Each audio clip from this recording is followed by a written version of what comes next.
आज ते आपल्याला साकार होण्याच्या सुरुवात झालेली आहे। याचा फायदा सातपाडामधल्या प्रत्येक नागरिकांना त्या ठिकाणी होईल, या सोनकारमधल्या प्रत्येक नागरिकांना।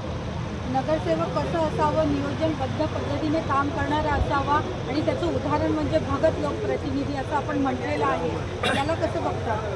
मी 2010 पासून भगत कुटुंबाला जाऊन बघितलेलं समित, आणि जेव्हा पण इकडे या भागामध्ये मी यायचो तेव्हा निश्चितच मला सर्वजण सांगायची की भगत कुटुंबांचा जो संपर्क आहे तो एकदम दांडगा, प्रत्येक नागरिकांच्या अडीअडचणीमध्ये धावून येणारा आणि समस्यांना वाचा फोडणारा एक आदर्श प्रभाग आणि आदर्श लोकप्रतिनिधी भगत फॅमिलीने अतिशय दिले। तसंच ते भगत सगळे चळवळीतले नेते, त्यांनी अतिशय आंदोलन वगैरे करून जिथे गरजेचं आहे तिथे आवाज उठवलेला आहे।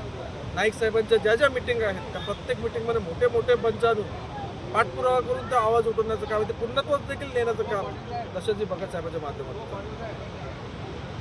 ओके, समोर जो भुयारी मार्ग होणार आहे त्याचा एकूण अंदाजित खर्च 33 करोड रुपयाचा आहे।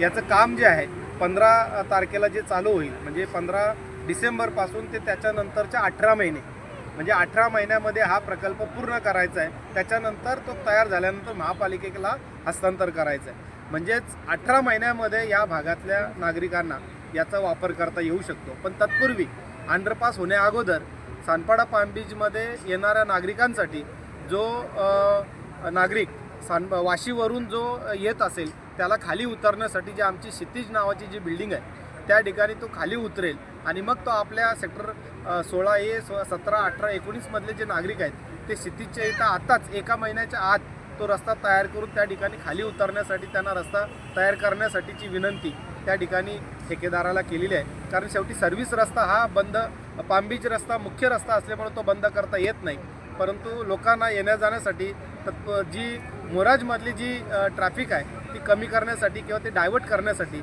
जो 100% लोड मोराजच्या सर्कलवर जो होतो तो कमी करायचा असेल तर खाली उतरण्यासाठी एक रस्ता, पर्यायी रस्ता क्षितिज या ठिकाणी तो खाली उतरेल अशा पद्धतीचा एक सर्व्हिस रस्ता खाली उतरण्यासाठी तयार करण्यात यावा अशी विनंती केलेली आहे। आणि म्हणून मी जसं उल्लेख केला की 18 महिन्यामध्ये हा भुयारी मार्ग वापरण्यासाठी तयार होईल।